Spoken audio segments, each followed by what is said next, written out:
Sikap seorang penemu. Sikap-sikap seperti apakah yang harus dimiliki untuk menjadi seorang penemu? Ayo kita belajar dari Pak Habibie. Disiplin dan kerja keras awal dari sebuah inovasi yang cemerlang. Profesor Dr. Insinyur Baharudin Yusuf Habibie adalah Presiden ketiga RI yang menjadi kebanggaan bangsa Indonesia. Beliau dilahirkan di Parepare, Sulawesi Selatan, tanggal 25 Juni 1936. Masa kecil Habibie dilalui di Parepare. Sikap hidup disiplin dan kerja keras telah ditunjukkan Habibie sejak kanak-kanak. Ia memiliki semangat tinggi pada ilmu pengetahuan dan teknologi. Ia melanjutkan SMA di Bandung dan prestasinya selalu menonjol, terutama pada pelajaran IPA dan matematika. Perjuangan keras di perantauan. Didukung oleh kemauan keras untuk belajar, selepas SMA beliau masuk di ITB, Institut Teknologi Bandung, kemudian mendapatkan beasiswa untuk melanjutkan kuliah di Jerman jurusan konstruksi pesawat terbang. Ia bertekad bulat untuk bekerja keras dan harus sukses. Habibie selalu menggunakan musim liburannya dengan bekerja mencari uang untuk membeli buku sebagai pendukung sekolahnya. Tahun 1960, Habibie mendapat gelar Diploma Ing di Jerman dengan nilai sempurna. Ia bekerja di industri kereta api Jerman dan berhasil menemukan cara untuk membuat 1000 wagon kereta api berkekuatan tinggi.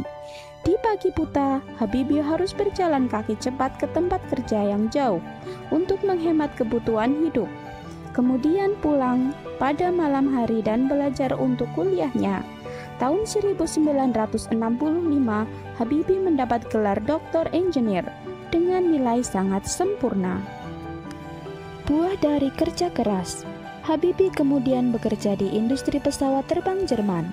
Karena sikap disiplin dan kerja keras, karirnya terus naik hingga dipercaya menjadi Vice President, sekaligus Direktur dan penasehat senior bidang teknologi. Ia menjadi satu-satunya orang Asia yang berhasil menduduki jabatan bergengsi di perusahaan pesawat terbang di Jerman. Kecintaan pada tanah air.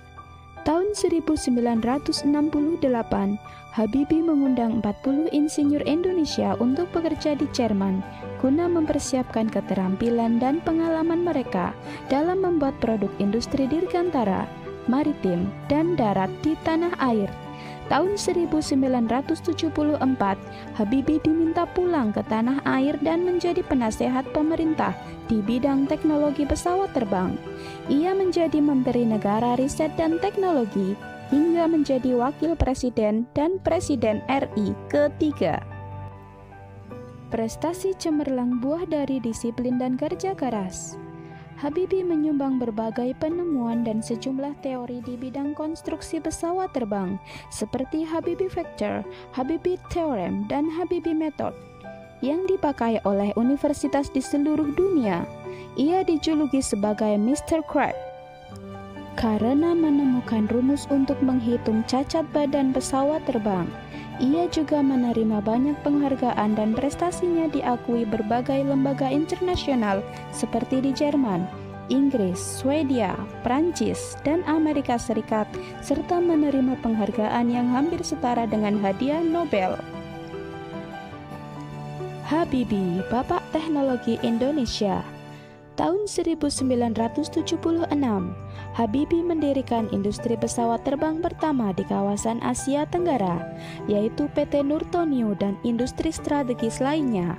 Industri binaannya berhasil memproduksi pesawat terbang, helikopter, senjata, amunisi, kapal, tank, panser, water cannon, kendaraan RPPM, kendaraan tempur, dan masih banyak lagi baik untuk keperluan sipil maupun militer.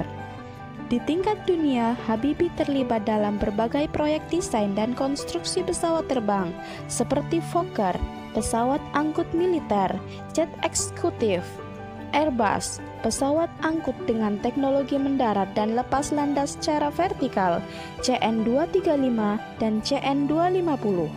Selain itu, Habibie secara tidak langsung ikut terlibat dalam proyek perhitungan dan desain helikopter, pesawat tempur multifungsi, beberapa peluru kendali, dan satelit di tingkat dunia. Pak Habibie dengan penemuannya telah memberikan manfaat yang cukup besar terhadap dunia transportasi, khususnya pada transportasi udara. Wah, ternyata luar biasa prestasi yang dimiliki oleh Pak Habibie. Ternyata itu semua buah dari kedisiplinan yang tinggi dan kerja keras. Kita banyak belajar dari beliau. Siapa yang ingin bercita-cita seperti Pak Habibie? Saya juga. Hehe. Terima kasih sudah menonton video ini. Jangan lupa like, share, komen, dan subscribe.